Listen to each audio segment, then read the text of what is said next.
sana, tamu sana, yes, tamu sana. Earlier today morning, Kalonzo Musyoka and Raila Amolo Odinga met at Tamarind Hotel in Mombasa. And that meeting has also been captured by the nation. Raila meets Kalonzo in Mombasa amid Uhuru-led Azimio overtures.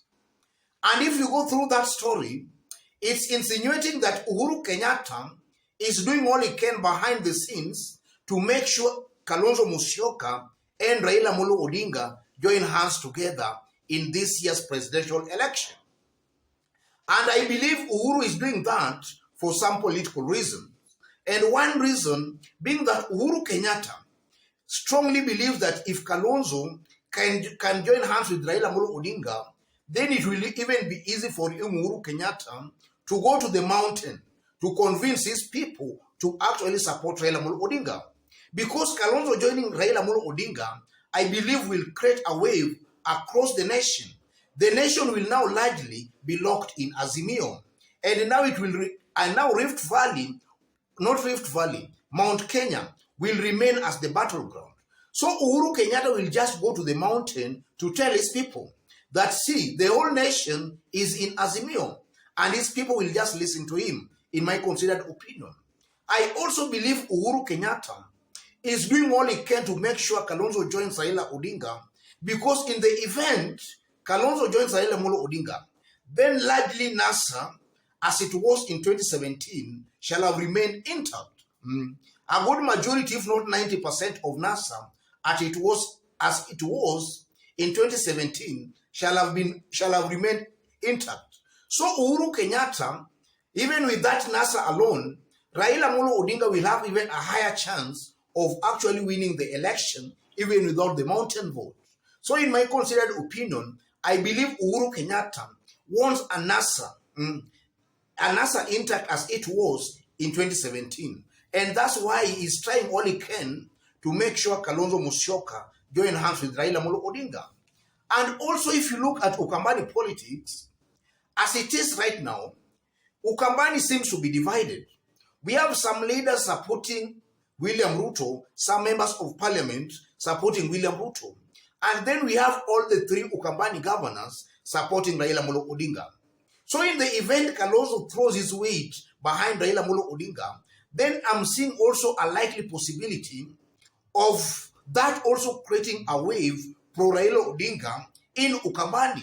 And we might also find for the very first time Ukambani as a whole voting for Raila Amolo Odinga. Because in the in previous election we have seen before, even though a majority of Ukambani largely voted for Raila Amolo Odinga, there was an equally a good majority of about 25% that was actually voting for Jubilee. So in the event Kalonzo supports Raila Odinga, then I'm seeing a situation where Raila can even perform better in Ukambani than actually did in the previous elections. So that will also be a very big boost for Raila Amolo Odinga. And then by Kalonzo supporting Raila Amolo Odinga, you know, it will also be very easy for Uhuru to come out now even to start campaigning for Raila Odinga across the country. Because now the project tag won't all that be effective. Uhuru campaigning for Raila Amolo Odinga, after almost everybody has endorsed Raila Amolo Odinga, it will be seen that it's now Uhuru Kenyatta is just endorsing a candidate that has been endorsed by a majority of Kenyans. And the project tag won't be all that effective against Raila Amolo Odinga. And I largely believe that's the reason why Uhuru Kenyatta is still reluctant a bit, still taking his time to start campaigning for Raila Amolo Odinga. Uhuru Kenyatta wants everybody to support Raila Amolo Odinga so that he can just be the final person to actually just endorse that. And largely again, if you look at the side of William Ruto is very keen in making sure that he splits the NASA vote as it was in 2017. But largely, from what we have seen, William Ruto successfully succeeded in removing Musalia Mudavadi and Wetangula from Raila Amolo Odinga. But the problem with that is that actually it has backfired. William Ruto thought that by taking Musalia and Wetangula, he was actually going to take the votes from Raila Amolo Odinga. which is not the case in Western. In fact, upon William Ruto taking Musalia and Wetangula, we have actually seen Raila's popularity rising in Western. And we have seen Raila's popularity rising in Western. And I'm saying that based on the recent opinion polls that were released some few days ago, that indicated that upon Musalia Mudavadi, Wetangula joining hands with William Ruto, Raila's rating in Western actually shot by about 10%. So in my considered opinion, the only place still remaining is Ukambani. If Kalonzo can support Raila Odinga, then largely the whole nation shall be locked. We shall have the whole nation now angling in Azimio. And then the mountain now will be reduced into a battleground. And I know, and I've been saying here, that now as the mountain will be remaining as a battleground, if Uhuru Kenyatta now goes to the mountain, it will be very easy for him to tilt the scales in favor of Raila Odinga. Because even his people now will just see that the whole nation is supporting Raila Odinga. And they will just go with that way.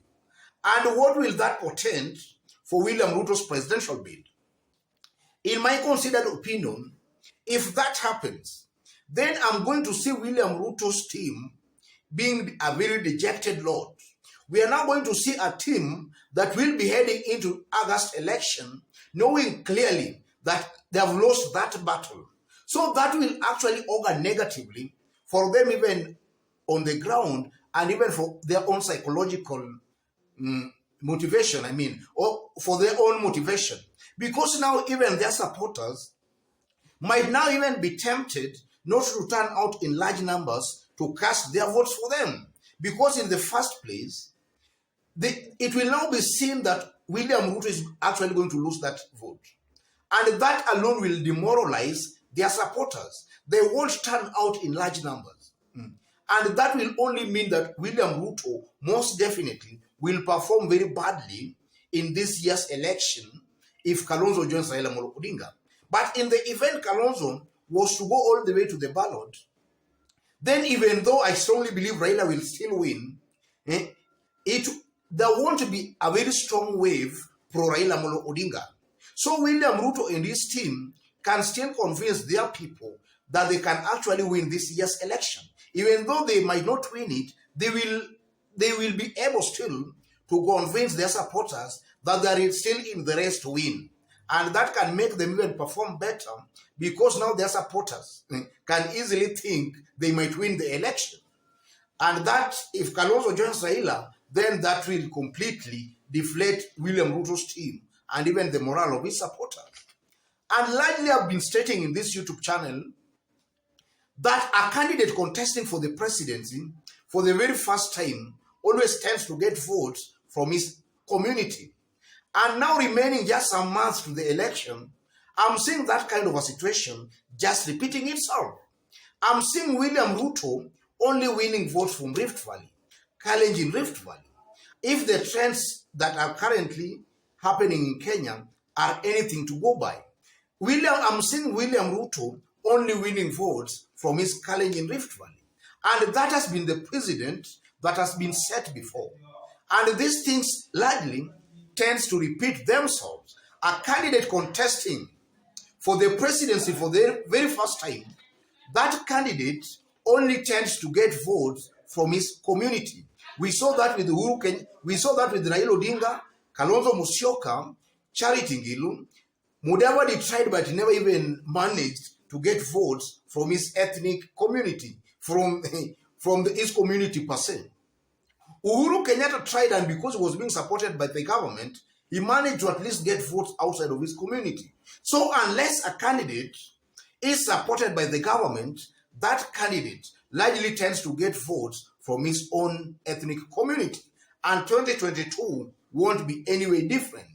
Otherwise, ladies and gentlemen, before I conclude, let me remind you that in case you've just bumped here for the very first time, kindly subscribe, give this video a like. And to our fans, our subscribers here, I'm very much humbled, very grateful for the kind of support you are giving me here. God bless you. God bless Kenya. And to those watching us outside Kenya, before I finish again, drop a comment. Let us know from which part of the globe you are watching us from. Tamu sana, yes, tamu sana.